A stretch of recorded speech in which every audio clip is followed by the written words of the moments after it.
In this video, we will identify what the geodesics on the hyperbolic plane are. So in fact, we'll prove the following theorem. There are two types of geodesics on the hyperbolic plane, and they're actually quite simply looking objects. Namely, the types of geodesics on the hyperbolic plane are either arcs of circles, and I put here in parentheses Euclidean circles, so that you know that I'm not talking about what looks like a circle to a person who lives on the hyperbolic plane. It's just what looks like a circle to us when we're viewing the model.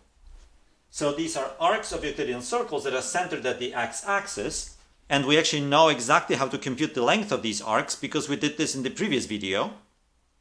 And another type of geodesics are Euclidean line segments that are perpendicular to the x-axis. So let's work out a few examples first before we get to proving this theorem. So the simplest case of finding a geodesic is when you have 2 points that lie exactly on top of one another. So like the point P and Q here, they have the same x coordinate. So if I connect them by a line segment, what looks to us like a line segment, according to the second part of the theorem, that line segment actually is a geodesic. So the shortest distance between P and Q, when they lie like this, is just the length of that line segment. And I can, of course, compute what this length is, because if I parameterize, if I take P to have coordinates x0, y0, and Q to have coordinates, well, let's see, that's the same x, because they lie on top of each other, y1, then I can find a very easy parameterization. So I look at a curve that goes from y0 to y1 onto the hyperbolic plane, into the hyperbolic plane, such that c of t is equal to, well, x0 stays the same, and y0 is just t. Then I can compute both of the derivatives, so dx over dt is 0, and dy over dt is 1, because that's x, and that here is y. So what's the length of the curve? That is the integral from y0 to y1 of the square root of dx over dt squared plus dy over dt squared over y dt. But that actually turns out to be something really simple in this case, because dx over dt is 0 and dy over dt is 1, so the entire numerator is just equal to 1. So I just get 1 over y dt. However, what is y? Well, y is t, so I just get 1 over t dt. Sorry, 1 over t dt, right. And that integral just gives you natural log of y1 minus natural log of y0. So we get the distance, which is just put in here. So length of c is equal to natural log of y1 minus natural log of y0, which is the same as natural log of the ratio. And that is the length of this curve here. But not only that, I know that this curve is a geodesic, so that is actually the hyperbolic distance between P and Q. The hyperbolic distance between 2 points that lie on top of each other is just the natural log of the ratio of their y coordinates. Okay, what about if the points are not on top of each other? So looking at the point Q and R, then we'll actually find ourselves in the first case. Namely, if I could find a circle, Euclidean circle, whose center lies on the x-axis, and so that the circle passes through both Q and R, then I would know that I actually have an arc of a Euclidean circle that is centered on the x-axis, so that is a geodesic. So can I find such a circle given 2 points? Well, if the points are on top of each other, then no. But in that case, I already know what the geodesic is. That's the straight line segment. So suppose I have 2 points that are not on top of each other, so like the Q and the R. And then what do? Can I find a circle that passes through these 2 points whose center is at the x-axis? How would I find such a thing? Well, first connect Q and R with a straight line segment. Then bisect the straight line segment, and then draw a perpendicular ray from the midpoint of the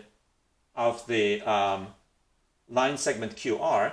So if I write this point as A, then this is a midpoint, so that means QA is equal to AR. These are Euclidean distances.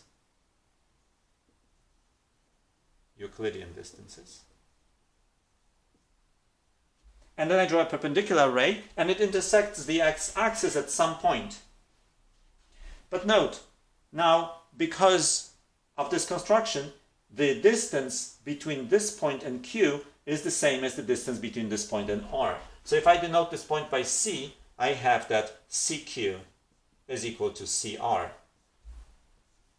which means that Q and R both lie on the circle centered at C.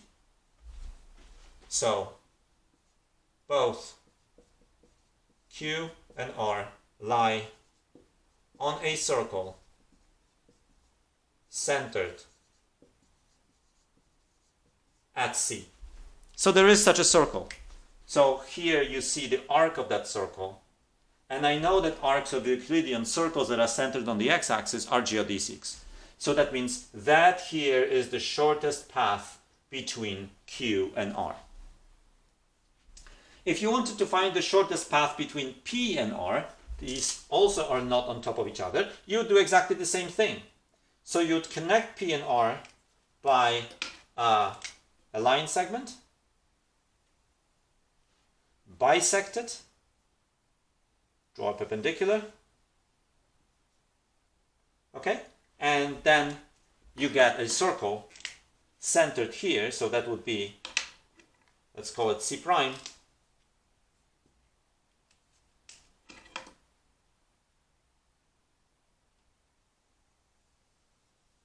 and you would get that.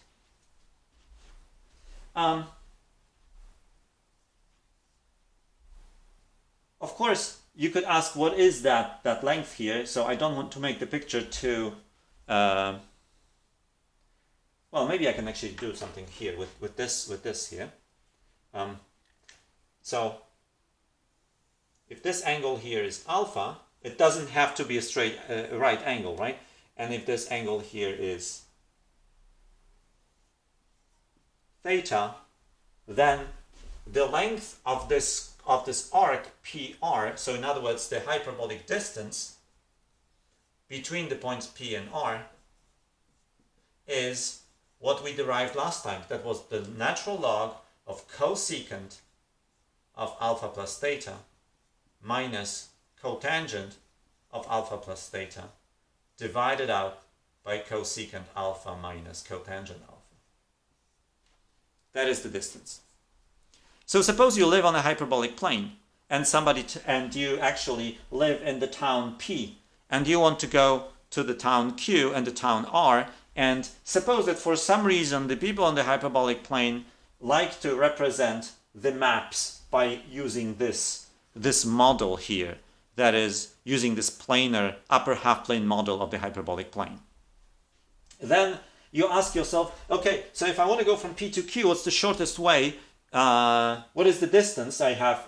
That is, how far am I from Q if I'm at P?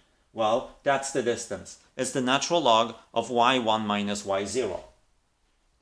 Right, remember this is, I think I erased this. This was x0, y1, and this was x0, y0. Okay, and how should I travel to get from P to Q? You should travel exactly on that line going up north.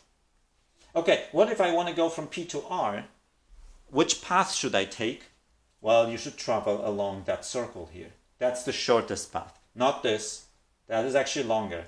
That is the shortest path. And you see kind of a little bit it makes sense, right? Because remember, the further you are from the x-axis, the shorter the distances are. So by going up like this, you sort of escape the longer distances because you go away from the x-axis. So if you were traveling here, right, you spend a lot of time closer to the x-axis than you do when you travel along this arc. So if somebody asks you, or if you want to go from P to R and you want to know what's the shortest route, that's the shortest route. That's this Euclidean circle. And how far is it? Well, it's that, okay? I don't know these angles. You should be able to measure them on that map, and then you would know exactly what the distance is. In fact, let's do maybe one computational example here. So when I give actual coordinates to compute these distances.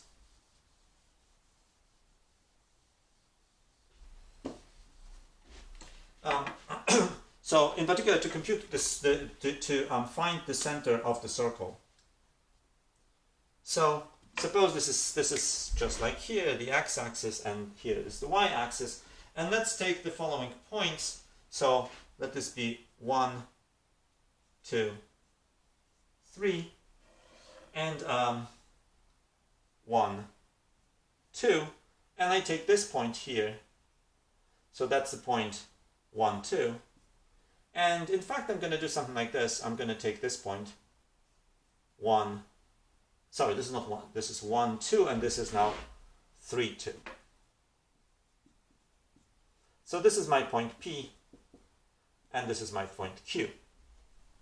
And I ask, so the question, find the equation of the geodesic between P and Q. There are only two types of geodesics on the hyperbolic plane, either straight line segments that are vertical or parts of Euclidean circles that are centered on the x-axis. These points are not located on top of each other, so that means we're not in case 1, we're actually in case 2. So that means in order to find the geodesic, I need to find a circle that passes through these 2 points and is centered on the x-axis. Okay, well in that case it's easy because the 2 points have the same y-coordinates, so the line segment that connects these 2 points is horizontal, and I can easily bisect it. That point here, the bisector, so I should maybe just call the center of the line segment PQ, is, what are the coordinates? That's 2, 2. So when I drop it down, my axis is a little off. So this maybe here should be 1 and this should be 2. So when I drop it down, I get to this point. So I already know the center of the circle. So answer, the geodesic is the Euclidean circle. Oh, is I should say, is the arc is the arc of the Euclidean circle centered at that point. So that's point 2, 0. What else do I need to find? To find the equation of that circle, I need to find the radius, but the radius is any of these, right? What is it? Well, by the Pythagorean theorem, this distance is 2, this distance is 1, so that's 2 squared plus 1 squared, so radical 5. Okay? The equation of that circle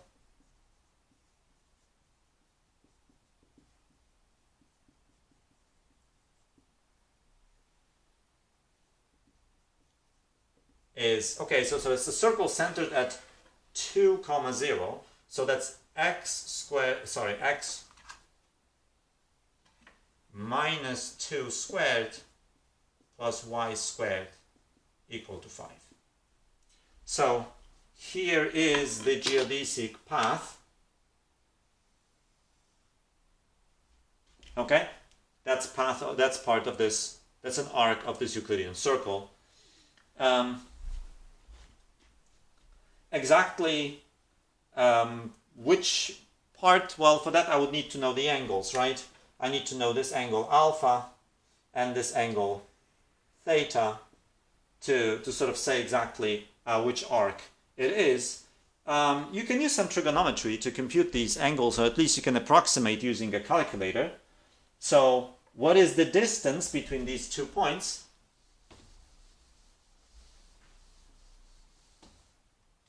So the hyperbolic distance